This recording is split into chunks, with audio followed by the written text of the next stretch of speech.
Manusia ini makhluk yang aneh. Pergi pagi keluar rumah sebelum azan subuh sampai tidak sholat subuh. Pulang terjebak di tengah jalan yang ramai penuh dengan hiruk pikuk kota besar sampai tidak sholat maghrib. Sampai ke rumah lelah, memejamkan mata sampai tidak sempat makan. Sehari, 2, 3 hari, sebulan menjadi setahun, menjadi kebiasaan. Akhirnya Allah bisa karena biasa. Meninggalkan salat menjadi ringan, dan meninggalkan makan tidak berkesan. Yang dicari apa? Uang. Setelah uang didapat, ternyata uang itu pun tidak sempat dinikmati. Diserahkan ke dokter spesialis, ke rumah sakit yang besar, megah dan mewah.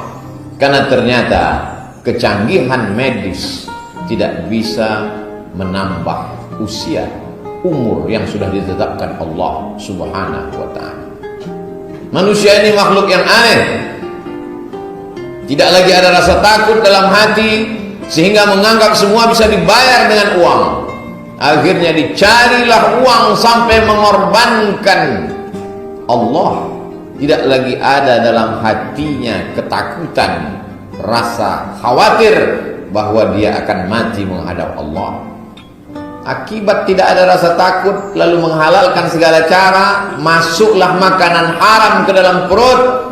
Sepiring nasi berubah menjadi setetes darah. Setetes darah disemburkan jantung naik ke otak. Otak yang diisi oleh darah yang haram menjadi gelap. Nasiatin, ubun-ubun. Kenapa disebut ubun-ubun? Karena otak bagian atas, bagian depan yang selalu berpikir menentukan arah kanan atau kiri. Apakah dia makan atau tidak? Maka pada saat itu otak yang diisi oleh darah gelap, darah haram, darah riba, darah korupsi, darah sogok, nasiatin, ubun-ubun, kazibatin, pendusta, pebohong, penipu, khatiatin, pelaku dosa. Lalu kemudian yang dosa tidak lagi dianggap sebagai dosa, Allah bisa karena biasa. Itulah ulah manusia. Setelah uang didapat, mesti dibayarkan kepada orang-orang yang menjerat dengan jeratan hukum. Terlalu panjang dan banyak yang mesti dibayar. Akhirnya uang untuk membayar tidak cukup. Masuk juga ke dalam sel penjara. Berawal dari putus asa, diiringi dengan depresi, stres, mati badan sebelah, tersiksa, berakhir dengan kematian su'ul khatimah. Nestapa, miskin jiwa manusia yang lupa kepada Allah Subhanahu wa ta'ala. Masih ada orang-orang yang mau datang ke masjid, padahal tidak ada Satpol PP, polisi syariah yang mewajibkannya datang ke masjid. Inilah nikmat yang besar. Nikmat besar bukan rumah yang besar, karena dia akan tinggal. Nikmat besar bukan mobil yang mewah, karena akan dibagi kepada ahli waris. Nikmat besar adalah ketika masih ada rasa cemas di dalam hati saat azan berkumandang. Hayya 'alas shalah. Boleh jadi itu azan terakhir. Siapa yang menjamin bahwa asar nanti kita akan mendengar azan? Sallu salatal muwaddi'. Salatlah seakan-akan engkau salat ini salat yang terakhir. Kalau kita anggap ini Jumat kita yang terakhir, kita tidak akan meninggalkan baca surat Al-Kahfi hari ini, karena hanya tinggal 6 jam saja lagi. Setelah itu tenggelam matahari, habislah kesempatan untuk membaca surat Al-Kahfi. Kalau kita anggap ini Jumat yang terakhir, kita tidak akan meninggalkan membaca Yasin malam tadi, karena kita anggap ini adalah malam Jumat terakhir. Setelah itu kita akan mati. I'mal lidunyaka ka'annaka ta'ishu abada.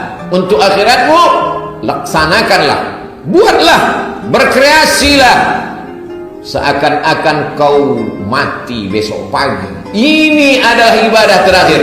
Tapi kalau untuk dunia, Para arsitek, berpikirlah bahwa engkau akan hidup selamanya. Buatlah arsitek menara yang megah, buatlah gambar masjid yang canggih, buatlah lembaga pendidikan yang membuat umat Islam bangga dengan bangunan yang kokoh, menara pencakar langit.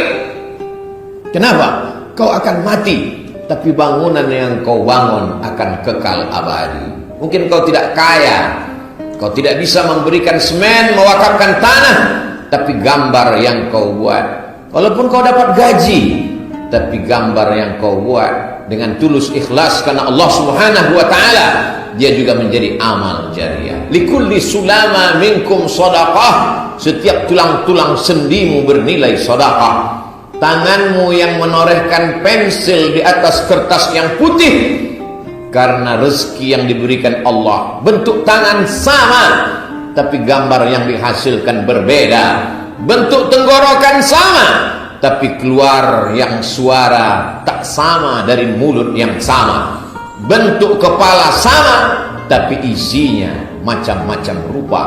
Maka pada saat itulah Allah memberikan kelebihan. Andai Allah tidak memberikan kelebihan rupa kepadamu, andai tidak diberikan Allah kelebihan harta kepadamu, lebihkanlah rasa takut kepada Allah Subhanahu wa ta'ala.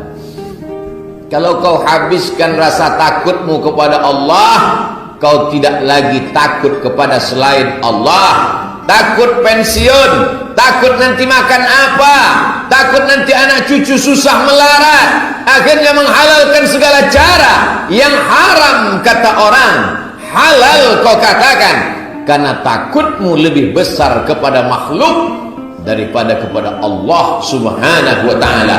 Besarkan Allah dalam hatimu, kecil dunia di ujung pelupuk mata. Besarkan Allah di dalam jiwamu, kecil dunia dalam pandangan matamu. Maka tidak ada cara lain kecuali mendekat kepada Allah Subhanahu wa ta'ala. Kalau hari ini masjid masih lagi banyak orang takut kepada Allah, pertanda nikmat masih ada. Walau anna halal qura amanu, kalau penduduk suatu kampung, suatu negeri, suatu kota masih beriman, wattaqau, takut dia kepada Allah, la fatahna alaihim barakatin, kami bukakan barokah-barokah minas sama, dari langit, wal ard, dari bumi, walakin kadzabu, tapi kalau mereka mendustakan ayat-ayat kami, akhadnahu, kami cabut nikmat itu. Allah tidak zalim, Allah tidak aniaya. Kalau ada orang masuk neraka bukan karena Allah zalim, karena Allah sudah berikan akal, Allah berikan mata, Allah berikan telinga, Allah berikan kudrat kemampuan, Allah berikan iradat kemauan. Pakailah, kita manusia yang bebas merdeka, bukan dikerangkeng oleh belenggu kemauan orang lain. Wa nafsi wa ma sawwaha, demi jiwa dan penciptaannya, fa alhamaha fujuraha wa taqwaha, Allah berikan fujur, jalan jelek, jalan dosa, jalan maksiat, wa taqwaha, Allah berikan jalan takwa, jalan ikhlas, jalan baik, jalan tulus, jalan murni. Qad aflaha man zakkaha, beruntunglah orang yang memilih dengan tepat karena dia sudah mensucikan hatinya.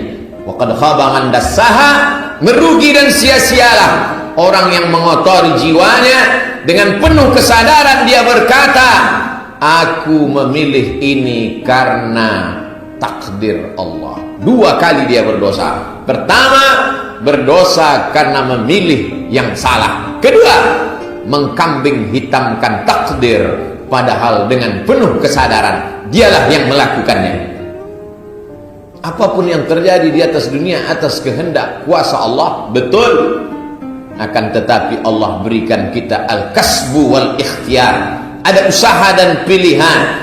Ketika kita mencari dengan cara yang halal, sudah kita peroleh, kita tempatkan kepada yang halal, beruntung.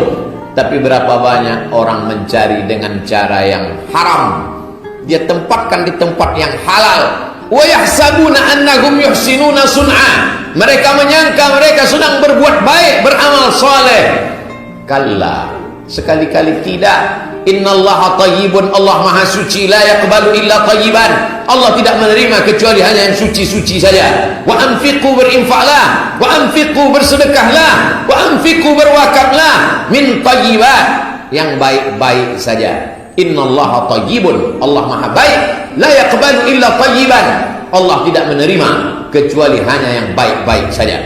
Berapa banyak orang yang mencari dengan cara yang baik, berdagang, berniaga baik, bercocok tanam baik, menjual jasa dengan cara yang baik, hasilnya baik, tapi dipakai untuk tidak baik, atau bahkan tidak dipakai sama sekali, disimpan, menganggap hidup akan 1000 tahun lagi, menganggap bahwa mati masih lama, karena medical check up terakhir mengatakan semua sehat, dari ujung rambut sampai ujung kaki sehat. Berapa banyak orang mati tanpa sebab? Berapa banyak orang yang dinyatakan sudah ada sebab-sebab kematian, bahkan sudah divonis waktunya, sampai hari ini belum juga mati. Mati kuasa Allah.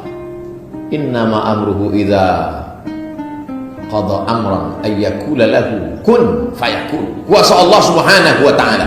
Hari ini kita benar-benar sedang disadarkan bahwa manusia tak berdaya, tak berkuasa, la haula wala quwata illa billah, melawan makhluk paling kecil, lebih kecil daripada nyamuk. Innallaha la yastahi, Allah tidak malu, ayadriba mathalan ma ba'udatan, memberikan perumpamaan sebesar nyamuk, fama fauqaha, atau lebih kecil, lebih halus daripada nyamuk.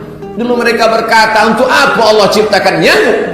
Justru dengan nyamuk itulah penguasa dunia 400 tahun mati karena nyamuk. Namrud namanya. Masuk nyamuk itu ke kulitnya, masuk nyamuk itu ke dalam hidungnya, menembus rongga hidungnya, menggigit otaknya, dia pukulkan kepalanya tapi sakitnya tidak hilang, dia hantukkan ke dinding tidak juga, dia ambil martil, dia pukul kepalanya, mati Namrud dalam keadaan sehat, dalam keadaan kaya, dalam keadaan berkuasa. 400 tahun dunia di bawah tapak kakinya, mati hanya karena seekor nyamuk.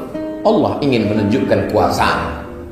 Hai manusia yang sombong, hai manusia yang tak sadar diri, tak tahu diuntung, kau diciptakan dari tanah.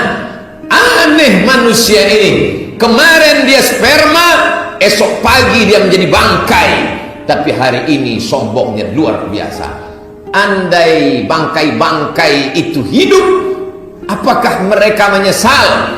Diceritakan dalam Al-Quran, mereka berkata, laula akhartani ila ajalin qarib, andai kau tunda matiku sekejap saja, andai kau berikan waktu 1 jam, lebih kecil daripada 1 jam, 1 menit, lebih kecil daripada 1 menit, 1 detik, andai kau beri aku hidup 1 detik saja, fa'as-saddaqa, aku mau bersedekah ya Allah. Tidak jadi ku bangun rumah yang megah, tak jadi ku beli mobil banyak, tak ku belikan keperhiasan.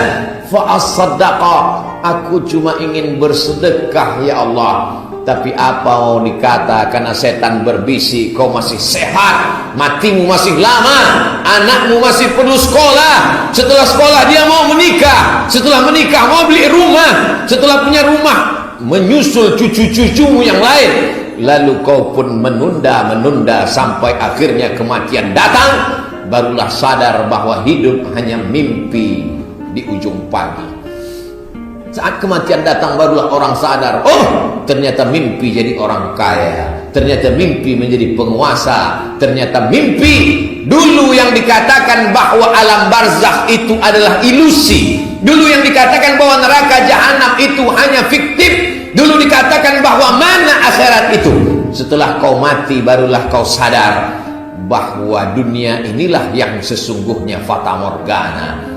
Rumah yang mewah megah itulah yang menjadi fiksi dan ilusi. Yang nyata hanyalah malaikat mungkar nakir, yang nyata hanyalah azab kubur, yang hari ini dikatakan fiktif sampai masanya berubah, yang hari ini nyata berubah menjadi ilusi. Manusia aneh. Hari ini dia dengar petang nanti dia akan berubah kepada pikiran yang lama. Maka hati yang berbolak-balik dimintakan kepada Allah, ya muqallibal qulub, engkau yang membolak-balikkan hati, sabbit qulubana, kokohkan hati kami, tambatkan hati kami, kuatkan hati kami ala dinik, dalam agama, wa ala ta'atik, dalam ketaatan kepadamu. Tapi setan datang, la atiyannahum min baini aydihim, aku datang dari depan, wa min khalfihim, dari belakang, wa an aymanihim, dari kanan, wa an syama'ilihim, dari kiri, la aq'udanna lahum siratakal mustaqim, ku bengkokkan jalanmu yang lurus, la ughwiyannahum, aku akan goda mereka, wa qalilum min ibadiyas syakur, sedikit sekali hamba-hambaku itu yang pandai bersyukur kepada Allah. Isma syi'ta, hidup sesuka hatimu, fa innaka mayyit, sesungguhnya kau akan jadi mayat. Yang kau cinta, habiskan cintamu, kau akan berpisah dengan yang kau cintai. Yang kau suka, habiskan sukamu, kelak dia hanya akan menjadi penderitaan sepanjang masa. Hidup ini singkat, tapi resiko yang akan diterima kekal abadi, surga abadi atau azab neraka yang abadi. Kita tinggal memilih mana jalan yang tepat sesuai dengan iman, bukan hawa nafsu dan bisikan setan. Barakallahu li wa lakum fil Qur'anil azim, wa nafa'ani wa iyyakum bima fihi minal ayati wadh-dhikril hakim, wa taqabbala minni wa minkum tilawatahu, innahu huwal ghafurur rahim.